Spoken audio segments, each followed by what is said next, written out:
I found, much to my chagrin, that a lack of exercise turns the muscle to flab. You are. Right.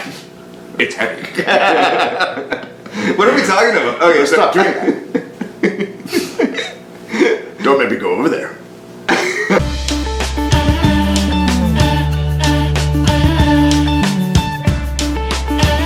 What did you play on Dragon Ball Z? It's funny because I just I screwed up on who I thought I was. I met this. I was at a bash last weekend for a show that's shooting in town, and one of the fellas there was quite excited to meet Kirby and myself from the fact that we worked on Dragon Ball Z. Yeah. And so he was asking about our characters and wanted to know who I played. And I was telling him, I was Zarbon, and then and it was an easy mistake to make. I mean, probably. You said the wrong character? Well, yeah, they're very close. Krillin and Korn. I did explain that it was the cat, but you go get him, Goku. Oh yeah. Zarbon as well with the Tree of Might. This person wants to know why you're not on social media. Do you have a reason that you could share, or would you prefer not to? I just find that there's a lot of negativity that seems to be associated with social media for a lot of people. It seems to give them free license to go out and just say terrible things about whatever, and to leave myself open to, I don't know, I much prefer meeting people in person. I much prefer talking like this or on an actual call rather than texting. I'm just not a huge texter and social blogger. I mean, like, who knows, it may change if I became proficient at doing this kind of stuff, but I'm a little more old school than that. I've sat around and I've seen massive groups of people that have all gotten together to meet up, and not one of them are talking. They're all on their devices, and chances are they're probably talking to each other right there, but that just seems like a very strange way to do it. I've had some negative experiences with social media before, as in I've had incidences with stalking and such, and I stalked. It was only one time, okay? I told you not to bring that. The judge told me not to come any closer. I'm within the range. When that happens, I mean, you realize how posting where you are all the time, people doing all this kind of stuff. Right. I think you're leaving yourself open for a lot of crazies. Well, there's stuff that can happen that's just, you're not going to like it when it does. And postal crazies. So, like, I haven't done an interview in years. This is the first one. I'm happy. This is the first one. Yeah. And reason being, because, I mean, Brent's a good friend of mine. And so it feels like a comfortable place, a safe place to do this kind of thing.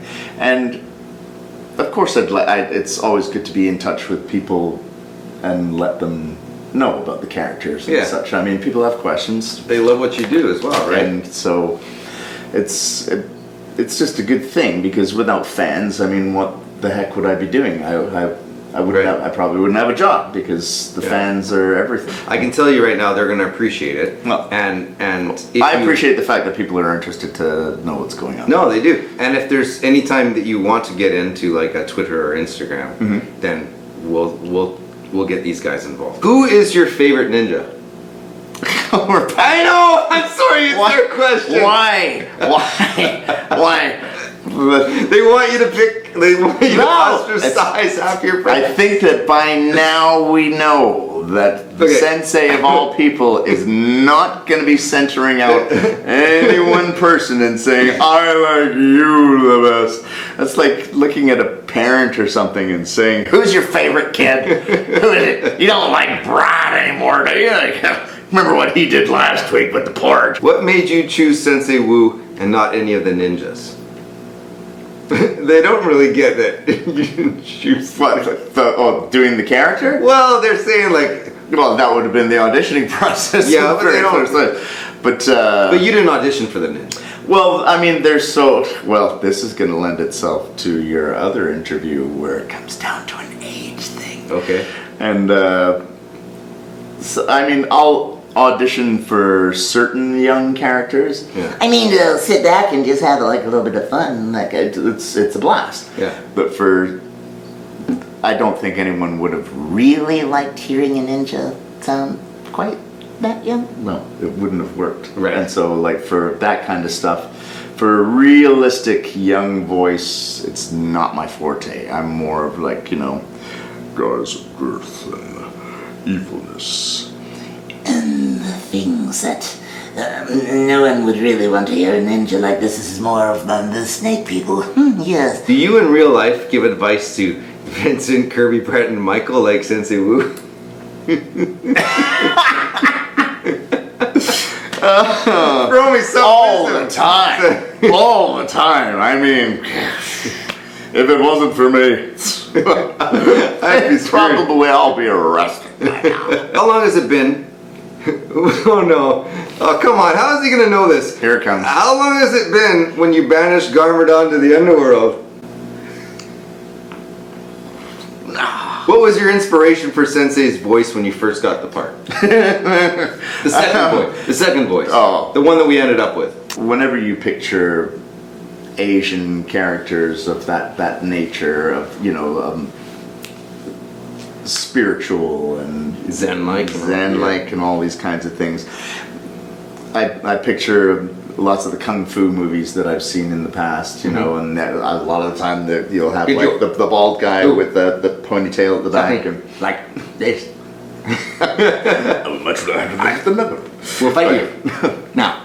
That boulder is far too large. I would much rather lift a smaller boulder. That is something that's they would say something about boulders, actually. A lot of the ancient Asian characters, even the caricature-like looking ones, they would have like the long mustache and such. So I just thought for that, maybe like instead of speaking clearly, and because his age, I mean, you gotta age it up. So instead of sounding like this, next thing you know, you've got to sort of, and you do a lot of things with your body, and that helps bring the character to life. So right. I mean, like, you see how I know. we do it when we're in there. When we're in there, I mean, half the time we're moving around in different ways. I mean, if you were to see it in person, you'd probably think that half of us have something wrong with us. What do you think about voicing an elderly person? You just kind of explained it, actually. I like it because it gets me to, I get to stretch vocal range, like, you could be something, anything if you wanted to be. I picture sometimes, not that all older people are missing teeth or whatever. Say, But swear, Paul. Not all of us are missing just teeth. Swear, that's swear. I remember the first time I saw that character, I was laughing. Say, Paul, why don't you come over here? Sit down for a little bit. I don't feel any quarters in your pocket. Just dig deeper. There are some people that do think that the characters that we do are Our voice. voices. If I sounded like Zane, man, I'd be a loser. Like, who talks like that? Anyway. Once again, those pens are probably, or someone's typing away on a keyboard right now. I sound like that. Wait a second. I sound exactly like Zane. I'm so offended. I think Zane sounds cool. Is that a pun? Stop. What's your favorite thing to do? Oh, I don't know if I want to ask. Eating. Eating is amazing. Riding a motorcycle, it's a blast. You got a snowboarding. yeah, Snowboarding's a blast. Who would win in a fight, Batman or Sensei Wu? Well, the Sensei has moves that Batman hasn't seen yet. I don't think we've all seen your moves yet. That's what I mean. That would be great if there was a season about you, because you could do all your kung fu moves. Oh, it goes beyond kung fu. It goes to a spiritual realm. A place of knowledge. And knowledge will defeat Batman. What was your favorite part about voicing Wu? I've had many moments where I've had fun with sipping the tea And yelling failed too. Well, no, just didn't I crack you up that one time? A few times. I had our director Mike. He was waiting for me to finish sipping my tea, and so I thought just to have a little bit of fun, I would make it a super extended sip. And so he's like, "Okay, so he comes in, give him the tea. He's gonna sip it, and then he's gonna give his answer." And so I'm like, "Gee, thank you. And then the sip was kind of this long.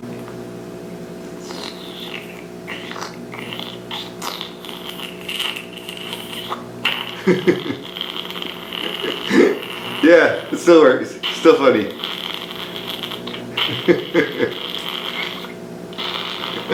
I'm looking at you and you're like, yeah, I have to cover it a Dying lot. off to the I do have to do that a lot. Oh. The best for me was when your brother Michael was on the mic and he was doing some dramatic Pythor moment. And someone- no, Mark Oliver. And Michael was behind him, and Michael went, and the room just erupted. It was the best trumpet farting I've ever heard. What part did you play on Beast Wars? Tankor. You were also the star of Reboot. I was Matrix. Matrix on a reboot. Now, most of you probably are too young to remember that, but That was basically the first CGI show ever. how did you get into voice acting? I was a DJ in nightclubs and discos and pubs and doing weddings and you name it. One particular night, Mike, my brother, brought Scott McNeil down to this particular club that I was working in, and he heard me doing. I never really took the job that seriously, so I would tell jokes on the microphone and do characters and stuff and just have fun with it. And he came down and he heard some of the characters that I was doing in the club and thought that they sounded great, so he came down and started chatting with me, and he said he was like saying that, you know, the characters I was doing, he goes, those are great. He goes, and that microphone is terrible, basically. He goes, can you imagine what you'd be able to do on a great mic? So we started chatting, and he asked if I would maybe be interested in auditioning for this cartoon series that was coming into town. But you didn't cast.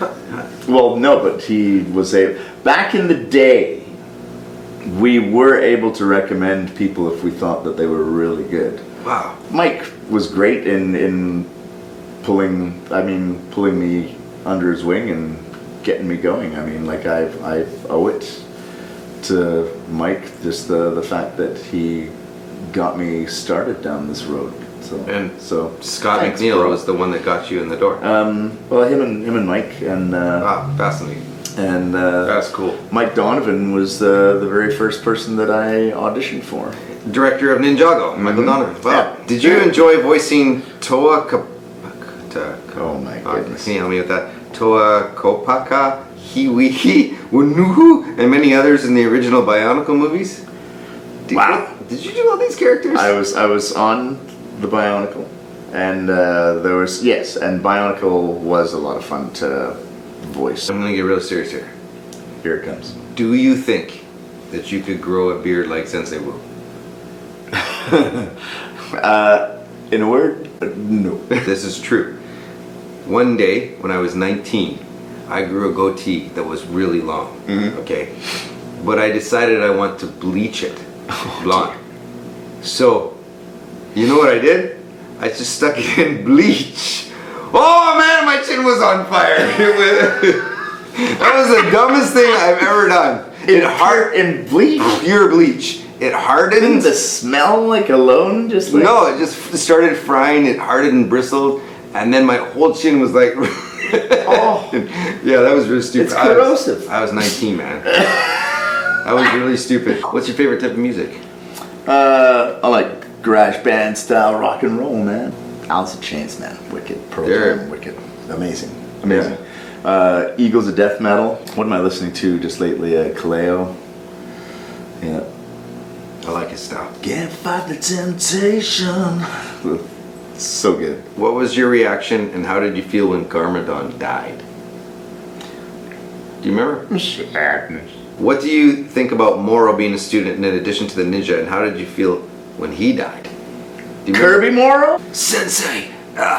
He's reaching up to you and Yeah, I was trying to help him, you're and, trying- and he'd rather do things his own way Yeah, you than, remember. than accept the help. Yeah, you And remember. I just thought, well, that's a little stubborn. Well, I believe you're just gonna get what's coming to you then, aren't you? Poo-poo, I say poo-poo.